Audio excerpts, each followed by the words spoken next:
viewers, thanks for visiting my channel again.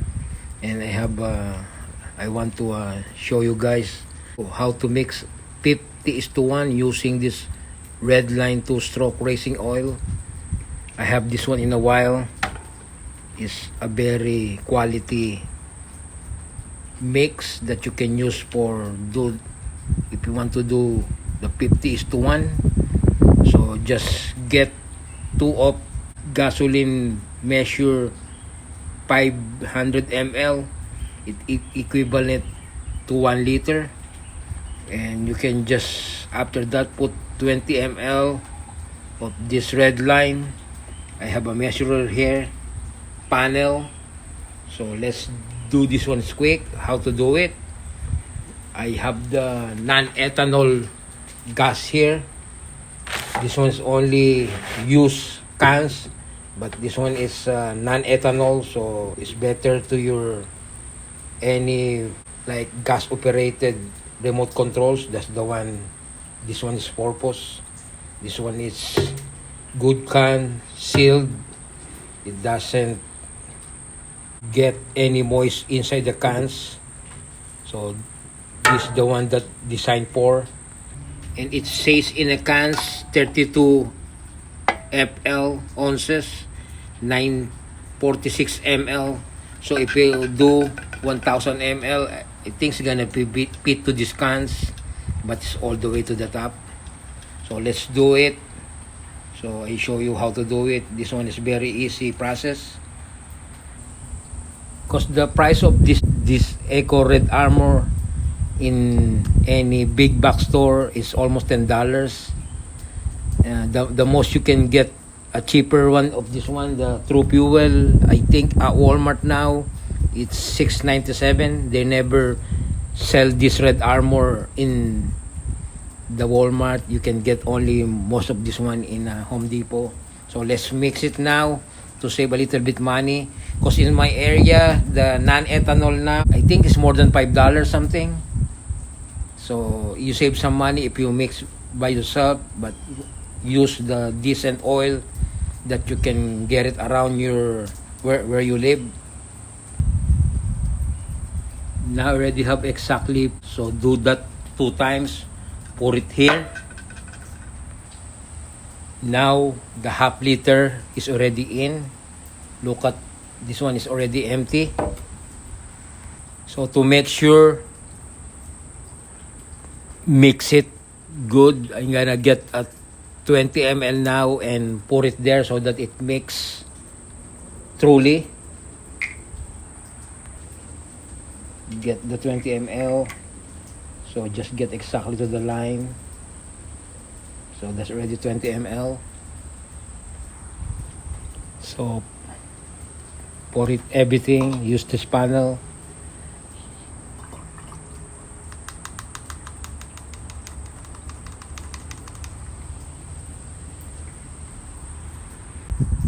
To make sure get everything, just pour a little bit here so that it get the excess remaining. So to rinse it like this to get all the way 2-stroke racing oil, and shake it little.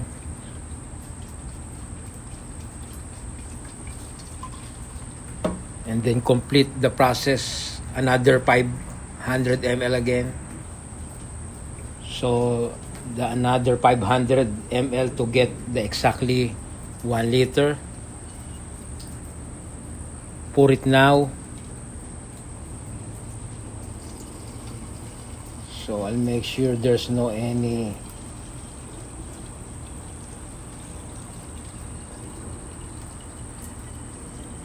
I don't want to have a little bit leak while pouring. So perfect. So exactly 1 liter now. Put the lids in. Make sure it's tight and shake it. And now try to use it to our blower or any equipment that you use 50:1. Now it's ready to fire one of my gas engine equipment, which is the blower. So I just want to show you what the color when you mix the Redline 2-stroke racing oil is a little bit pinkish reddish. Gas in, I already put it there. So this one is the EPCO from Italy. EPCO blower, that's the brand. SA 2500. This blower, if you only run like a week, so you don't need to do anything, even the prime bulb you don't, because this one is a very good design. You don't need to put some chalk too. But if it is a month, you need to do some chalk. But if it is like recently, just pull this string to start and squeeze a little bit gas right here.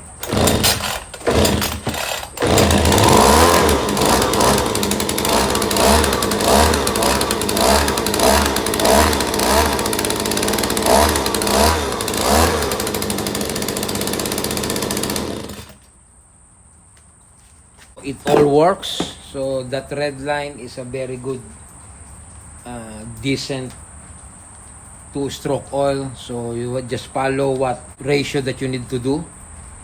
It's gonna be run the same as this one. So it's very decent oil. A lot of people using it in remote controls, motorbike. So I just use in my yard machine. That's easy mix. You can follow that one, very easy, very straightforward. All you need to do is get a liter with two 500 ml. When you total that one is 1 liter, and put 20 ml on it. And this is gonna be run flawless like this. Have a wonderful day. See you next time. I'm out.